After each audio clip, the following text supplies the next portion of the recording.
Morning friends, आज आपण एक महत्त्वाचं टॉपिक डिस्कस करणार आहे, ते म्हणजे माउथ अल्सर, ज्याला आपण मराठीमध्ये तोंडीने म्हणतो मित्रांनो.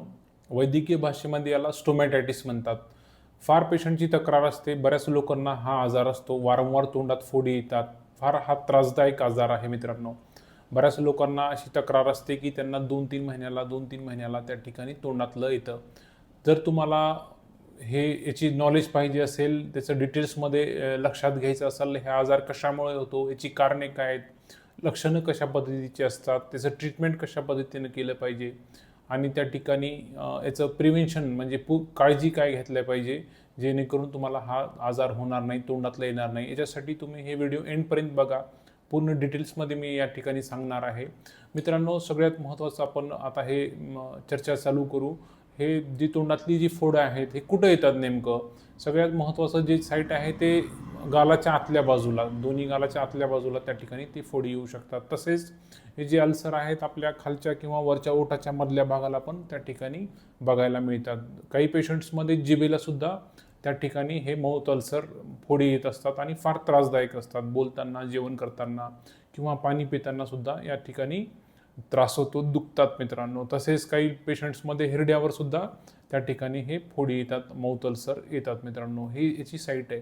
दिसायला हे राऊंड किंवा ओव्हल शेप असतात, म्हणजे गोलाकार असतात किंवा काही ओव्हल शेपमध्ये असतात. याचा जो आउटर साईड आहे, जसे कडेचा भाग आहे तो रेडिश म्हणजे लालसर कलरचा असतो आणि मधला भाग पिवळसर किंवा पांढऱ्या कलरचा असतो मित्रांनो. ह्याचं जे लुक आहे ते असं प्रेझेंटेशन असतं मित्रांनो. आणि हा फार दुखणारा फोड असतो आणि फार त्रासदायक फोड असतो मित्रांनो.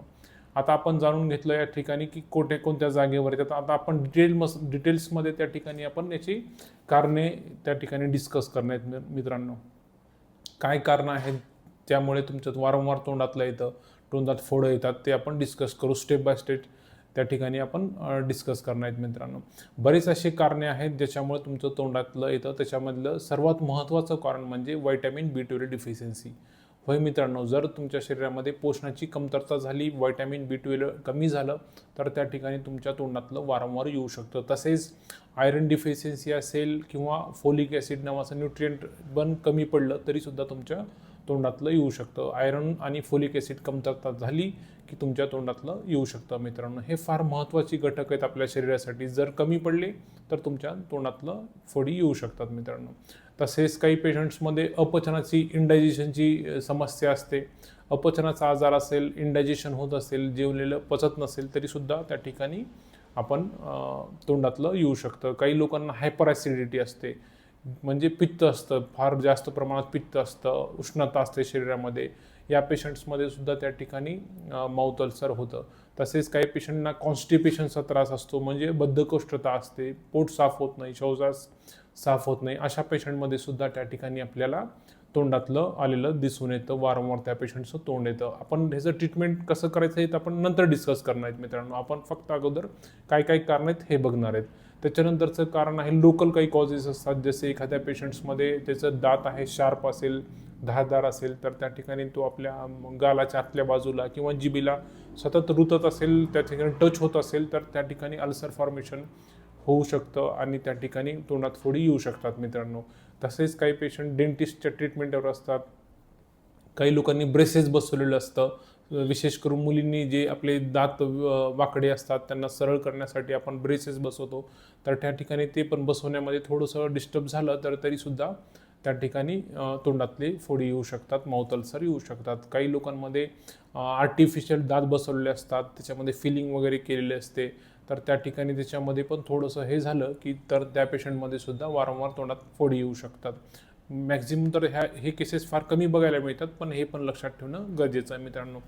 तसेच काही स्त्रियांमध्ये मेन्स्ट्रुएशन दरम्यान हार्मोनल चेंजेस होतात, त्यावेळेस त्या ठिकाणी MCमध्ये सुद्धा त्या ठिकाणी त्या स्त्रियांमध्ये माउथ अल्सर आपल्याला बघायला मिळतात.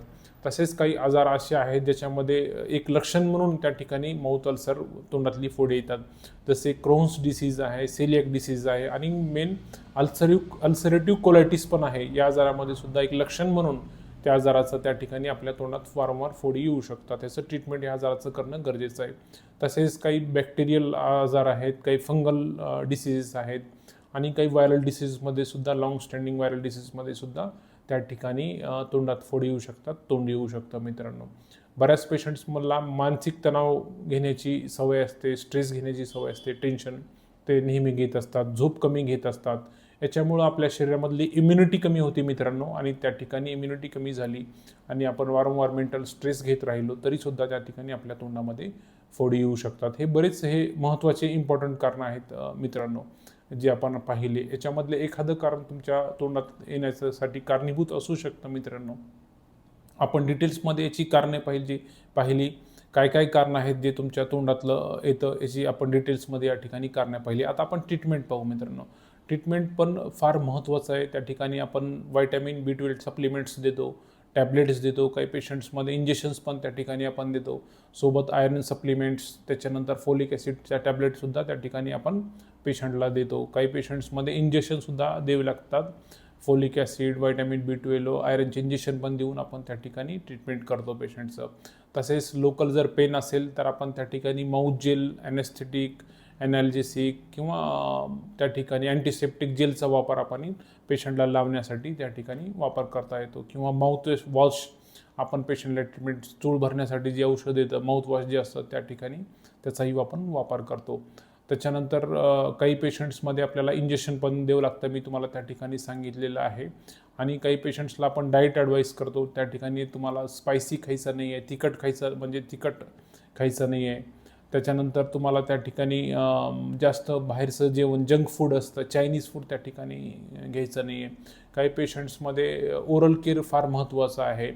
काही पेशंट्स काय करतात की हार्ड ब्रशचा वापर करतात आणि जास्त केमिकलयुक्त पेस्ट वापर करून त्या ठिकाणी ब्रश 10 ते 15 मिनिट काही लोक ब्रश करतात, त्याच्यामुळं सुद्धा त्या ठिकाणी तोंडातलं येऊ शकतं. त्याच्यामध्ये आपल्याला काय करायचं आहे, ब्रश सॉफ्ट वापरायचा आहे आणि पेस्ट पण चांगल्या क्वालिटीचं घ्यायचं आणि त्याच्याने 2 ते 3 मिनिट फक्त आपल्याला दररोज सकाळी ब्रश करायचं आहे.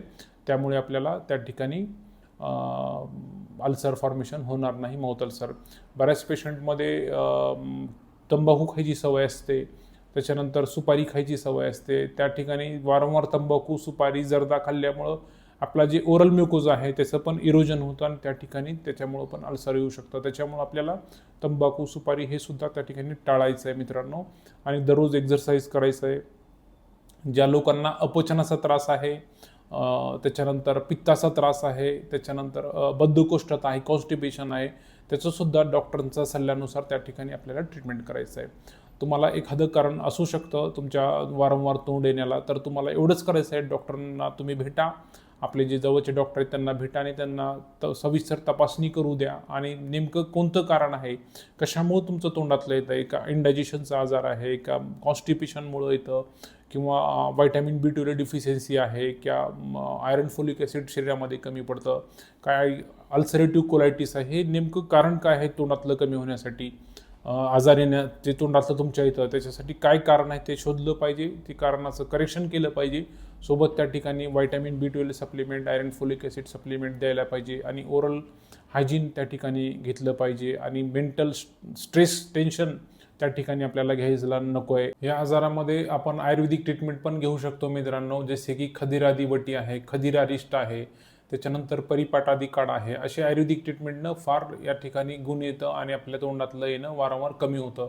तसेच मी तुम्हाला पुढच्या व्हिडिओमध्ये 5 होम रेमेडी, जे घरगुती उपाय सांगणार आहे, ज्याच्यामुळे तुमचा तोंडातलं येणं कमी होणार आहे मित्रांनो. त्याचा एक सेपरेट व्हिडिओ येईल, ते तुम्ही अवश्य पहा आणि ते होम रेमेडी फॉलो करा, त्याच्यामुळे पण तुम्हाला त्या ठिकाणी लाभ होईल मित्रांनो. व्हिडिओ आवडला असेल तर लाईक करा, शेअर करा, सबस्क्राईब करा. थँक्यू.